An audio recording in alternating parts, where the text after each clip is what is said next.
خالق کا پیغام، انسان کے نام، پرانی مضامین کا خلاصہ، روزانہ ایک پارہ، محترم پروفیسر ڈاکٹر محمد الیاس فیصل کے ساتھ۔ الحمدللہ وحدہ والصلاة والسلام علی من لا نبی بعدہ، اما بعد فاعوذ باللہ من الشیطان الرجیم، اتل ما اوحی الیک من الکتاب واقم الصلاة ان الصلاة تنہی عن الفحشاء والمنکر ولذکر اللہ اکبر واللہ یعلم ما تصنعون۔ انشاءاللہ تعالی 21ویں پارے کے خلاصے کا آغاز ہو رہا ہے، جو سورہ عنکبوت کی آیت نمبر 45 سے شروع ہو کر اس سورت کی آیت نمبر 69 تک جاری رہے گا۔ پارے کے آغاز میں تلاوت کلام پاک اور نماز کی ترغیب دی گئی ہے، اور نماز پڑھنے کی حکمت یہ بیان فرمائی گئی کہ نماز برے کاموں سے روکتی ہے۔ قرآن کریم میں دیگر مقامات پہ مومنین کی یہ صفت بیان کی گئی ہے کہ مومنین اچھی باتوں کا حکم دیتے ہیں اور برے کاموں سے روکتے ہیں۔ اب مومنین نے اپنی ذمہ داری پوری کر دی، اچھے کاموں کا حکم دے دیا، کوئی چاہے تو اس پہ عمل کر لے۔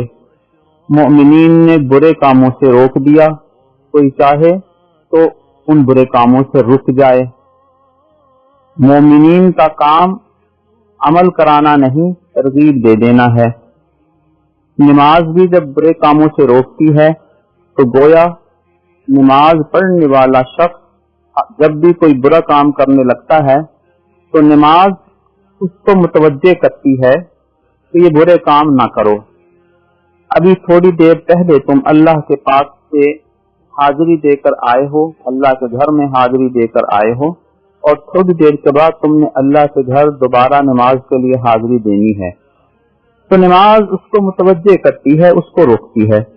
اب آگے اس کا کام ہے کہ اس سے رکے یا نہ رکے۔ جب ہم اس نہج پہ آیت کا مفہوم سمجھیں گے تو ہمارے لیے کسی قسم کی کوئی ایسی مشکل نہیں ہوگی جو عام طور پہ بعض لوگ نماز کے بارے میں پھیلاتے ہیں کہ فلاں شخص نماز بھی پڑھتا ہے اور برے کام بھی کرتا ہے، تو اس کی نماز نے اس کے برے کاموں سے کیوں نہیں روکا؟ یہ نماز تو روکتی ہے، جس طرح نیک لوگ دوسروں کو برے کاموں سے روکتے ہیں۔ روکنا ایک مستقل عمل ہے، رک جانا ایک مستقل عمل ہے۔ تو اس سے اس آیت کے حوالے سے کسی قسم کا کوئی اشکال نہیں رہا۔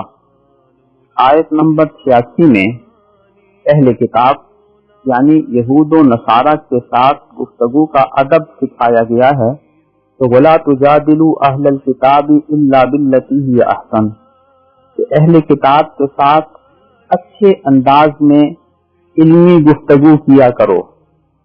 اگر بعض اختلافی معاملات کو ان کے ساتھ ڈسکس کرنا ہے، سمجھانا ہے، تو اس کو اچھے انداز میں سمجھاؤ، یہ دیکھ کر کہ ہم مسلمان ہیں اور وہ کافر ہیں۔ ان کے ساتھ گفتگو میں کوئی ایسا لب و لہجہ نہ ہو کہ جو احسن کے درجے میں نہیں آتا۔ یہی چیز اللہ رب العزت نے سورہ نحل کی آیت نمبر 125 میں ارشاد فرمائی ہے، ادع الی سبیل ربک بالحکمۃ والموعظۃ الحسنۃ وجادلھم باللتی ہی احسن، کہ اللہ کے دین کی طرف بلاؤ حکمت کے ساتھ، اچھی نصیحت کے ساتھ، اور ان کے ساتھ گفتگو کرو اچھے طریقے سے۔ کسی بھی بات کو قائل کرنا ہے تو اچھے طریقے کے ساتھ ان کے ساتھ معاملات کو ڈسکس کرو۔ تو یہاں بھی اسی بات کی ترغیب دی گئی ہے۔ اس کے لیے ہمیں اپنے دین سے واقفیت حاصل کرنی ہے اور ان کے ساتھ گفتگو کس طرح کرنی ہے کہ ان کے دل میں بات اتر جائے، یہ بطور داعی اس بات کو سیکھنا ہے۔ اور چونکہ ہر مسلمان داعی ہے، لہذا اسے اس پہلو سے قرآن کریم اور احادیث شریفہ اور دینی تعلیمات کو سیکھنا چاہیے، تاکہ وہ ایک اچھے داعی کی حیثیت سے اپنا عمل، اپنا علم، اپنا پروگرام، اپنا میسج وہ دوسروں کے سامنے پیش کر سکے۔ آیت نمبر 48 میں نبی اکرم صلی اللہ علیہ وسلم کی بابت اس حقیقت کی وضاحت کی گئی کہ وما كنت تتلو من قبله من کتاب، کہ اس سے پہلے آپ کوئی کتاب نہیں پڑھتے تھے، ولا تخطه بیمینک، اور نہ ہی آپ دائیں ہاتھ سے لکھتے تھے۔ اگر ایسا ہوتا اذا لارتاب المبطلون، غلط لوگ شک میں مبتلا ہو جاتے کہ نبی اکرم صلی اللہ علیہ وسلم جو کچھ ہمیں بتاتے ہیں یہ کوئی پرانی کتابیں پڑھ پڑھ کے ہمیں آ کے سنا دیتے ہیں۔ تو جب نبی اکرم صلی اللہ علیہ وسلم کے بارے میں سورہ اعراف کی آیت نمبر 157 میں یہ بات بتا دی گئی، الذین یتبعون الرسول النبی الامی، نبی اکرم صلی اللہ علیہ وسلم ایک ایسے رسول ہیں کہ جو امی ہیں۔ امی کی وضاحت یہاں کر دی گئی کہ نہ اس سے پہلے انہوں نے کسی استاد کے پاس بیٹھ کر کتابیں پڑھی تھی اور نہ ہی لکھنا سیکھا تھا، تاکہ جب اللہ کا پیغام لوگوں تک پہنچائیں تو کسی کو شک نہ ہو کہ یہ سابقہ تعلیمات ہی ہم تک پڑھ پڑھ کے نقل کر رہے ہیں۔ جب صورتحال یہ ہے کہ نہ اس سے پہلے کتابیں پڑھی اور نہ اس سے پہلے لکھنا آتا تھا، تو اب جب اتنا عظیم پیغام پہنچا رہے ہیں تو یہ گویا اللہ رب العزت کی طرف سے وحی آ رہی ہے جو لوگوں تک پہنچائی جا رہی ہے۔ آیت نمبر 57 میں ہر شخص کے حوالے سے یہ بات بتائی گئی کہ کائنات کی ایک بہت بڑی حقیقت موت ہے۔ کل نفس ذائقۃ الموت، ہر شخص کو موت کا ذائقہ چکھنا ہے، چاہے کوئی کمزور ہو چاہے کوئی طاقتور ہو، بالآخر موت کے منہ میں جائے گا۔ کیا آدم علیہ السلام کی تاریخ سے لے کر آج تک ہم نے کسی کے بارے میں یہ سنا کہ وہ موت سے بچا ہو؟ فلاں شخص بہت بڑا طاقتور شخص تھا اور وہ موت سے بچ گیا، فلاں شخص بہت بڑا فلاسفر تھا وہ موت سے بچ گیا، فلاں شخص بہت بڑا کھلاڑی تھا وہ بچ گیا، وہ بہت بڑا اسٹار تھا وہ بچ گیا۔ کوئی نہیں بچا اور مخلوق میں سے کوئی نہیں بچے گا، ہر شخص کو موت کا ذائقہ چکھنا ہے۔ لہذا موت کے بعد ہم نے کہاں جانا ہے اس پہ غور کرتے ہوئے موت سے پہلے کی زندگی کی ہمیں اصلاح کر لینی چاہیے۔ آیت نمبر 64 میں دنیا کی زندگی کی حقیقت بیان فرما دی گئی کہ دنیا کی زندگی کو یوں سمجھو جیسے یہ ایک وقتی کھیل کود ہے، اور اصل جو زندگی ہے جہاں انسان نے نہ ختم ہونے والا وقت گزارنا ہے وہ آخرت کی زندگی ہے۔ اس آخرت کی زندگی کے مقابلے میں اگر دنیا کی زندگی کو دیکھا جائے گا تو یہ کھیل کود محسوس ہوگی۔ لہذا اس وقتی زندگی کو اللہ کی تعلیمات کے مطابق گزار کے اپنی آخرت کی زندگی کو کامیاب بنانے کی کوشش کرنی چاہیے۔ آیت نمبر 63 میں کفار کی نفسیات اور عام طور پہ انسانوں کی نفسیات یہی ہوتی ہیں، ان کو بیان کیا گیا کہ یہ لوگ جب کشتی میں سوار ہوں، کشتی بھنور میں پھنس جائے تو اس وقت یہ مشرکین بھی اللہ رب العزت کو توحید کے ساتھ پکارتے ہیں، اور جب اللہ تعالیٰ ان کو خشکی پہ پہنچا دیتے ہیں تو یہ پھر شرک کرنے لگ جاتے ہیں۔ گویا جہاں دیکھتے ہیں کہ اب کوئی بچانے والا نہیں ہے وہاں صرف اللہ کو پکارتے ہیں، اور جب اللہ ان کو بچا کے خشکی پہ لے آتے ہیں تو پھر یہ دوبارہ شرک میں مبتلا ہو جاتے ہیں۔ آیت نمبر 69 میں ہمارے حوالے سے ایک حقیقت بتائی گئی کہ کبھی بھی زندگی میں مایوس نہ ہونا، والذین جاہدوا فینا لنہدینہم سبلنا، جو بھی ہمارے رستے میں محنت کرتے ہیں ہم اپنے رستے اپنے معاملات ان کے لیے کھولتے جاتے ہیں اور ان کو ہدایت کی رہنمائی عطا فرماتے جاتے ہیں۔ تو انسان کو چاہیے کہ وہ اللہ رب العزت کے دین کو سیکھنے، پڑھنے، عمل کرنے کے لیے کوشش کرے۔ آگے اللہ تعالیٰ رہنمائی کرنے والے ہیں، اللہ تعالیٰ آسانیاں پیدا کرنے والے ہیں۔ بسم اللہ الرحمن الرحیم۔ سورہ روم کا آغاز ہو رہا ہے جو مکی صورت ہے، 7 آیات مبارکہ اور 6 رکوعوں پہ مشتمل ہے۔ نبی اکرم صلی اللہ علیہ وسلم کے دور مبارک میں 2 سپر پاورز تھیں، فارس اور روم۔ فارس آگ پرست ہونے کی وجہ سے مشرک تھے اور رومی اہل کتاب عیسائی تھے۔ مکہ مکرمہ کے مشرکین اپنے آپ کو فارسیوں کے زیادہ قریب سمجھتے تھے کیونکہ وہ بھی مشرک تھے اور یہ بھی مشرک ہیں، اور وہ خود ہی اہل کتاب کو مسلمانوں کے زیادہ قریب سمجھتے تھے کہ ان پر بھی ایک آسمانی کتاب نازل ہوئی تھی، ان پر بھی ایک آسمانی کتاب نازل ہوئی ہے۔ اسی دوران ان 2 سپر پاورز کی جنگ ہوئی جس میں فارس کو فتح اور رومیوں کو شکست ہوئی۔ اس پر مشرکین مکہ نے خوشی منائی کہ دیکھو جنہیں ہم پسند کرتے تھے انہیں فتح ہوئی اور جو لوگ تمہارے قریب تھے انہیں شکست ہوئی۔ ایک وقت آئے گا کہ ہماری اور تمہاری بھی جنگ ہوگی، اس میں بھی تم کو شکست ہوگی۔ سورہ روم کی ابتدائی آیات نازل ہوئی تو اس میں یہ بتایا گیا کہ عنقریب روم کو دوبارہ فارس پر فتح حاصل ہوگی۔ سیدنا ابوبکر صدیق رضی اللہ تعالی عنہ نے مکہ مکرمہ کے ایک بہت بڑے مشرک ابی بن خلف کے ساتھ اس بات پر ایک شرط لگا دی کہ 3 سال کے اندر اندر رومیوں کو دوبارہ فتح حاصل ہو جائے گی فارس پر، اور یہ کہا کہ اگر روم کو فارس پر فتح ہو جائے تو تم مجھے 10 اونٹنیاں دینا، اور اگر روم کو فارس پر فتح نہ ہو تو میں تمہیں 10 اونٹنیاں دوں گا۔ یہ گویا ان کی آپس میں شرط طے ہوئی، اور وہ آ کر انہوں نے نبی اکرم صلی اللہ علیہ وسلم کی خدمت میں عرض کی کہ یا رسول اللہ صلی اللہ علیہ وسلم، میں ابی بن خلف کے ساتھ اس طرح کی شرط لگا کے آ چکا ہوں کیونکہ قرآن کریم میں یہ بات آ گئی تھی کہ عنقریب رومیوں کو فتح ہوگی۔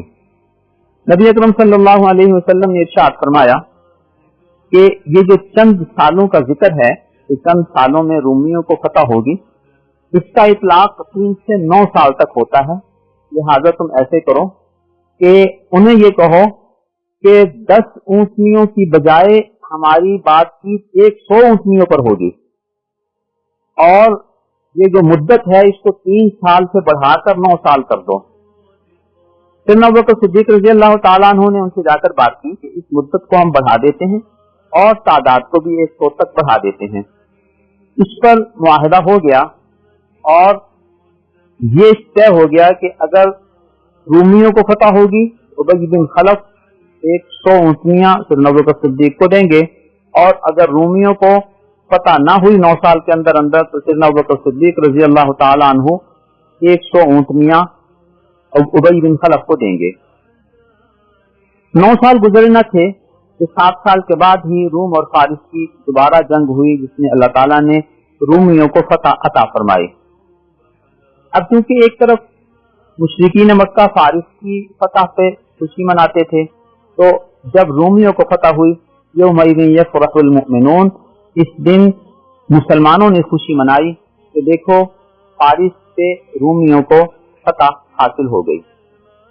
ابو بکر صدیق رضی اللہ تعالیٰ عنہ ابی بن خلف کے وارثوں کے پاس گئے کیونکہ ابی بن خلف مر چکا تھا، اور اسے کہا کہ دیکھو میرا معاہدہ ہوا ابی بن خلف کے ساتھ کہ اگر 9 سال کے اندر اندر رومیوں کو فارس سے فتح ہو گئی تو 100 اونٹنیاں اس نے مجھے دینی تھی، وہ چونکہ مر چکا ہے لہذا اس معاہدے کی پاسداری تمہیں کرنی ہے۔ ابی بن خلف کے بیٹوں نے 100 اونٹنیاں اصل معاہدہ ابوبکر صدیق رضی اللہ تعالیٰ عنہ کی خدمت میں پیش کی۔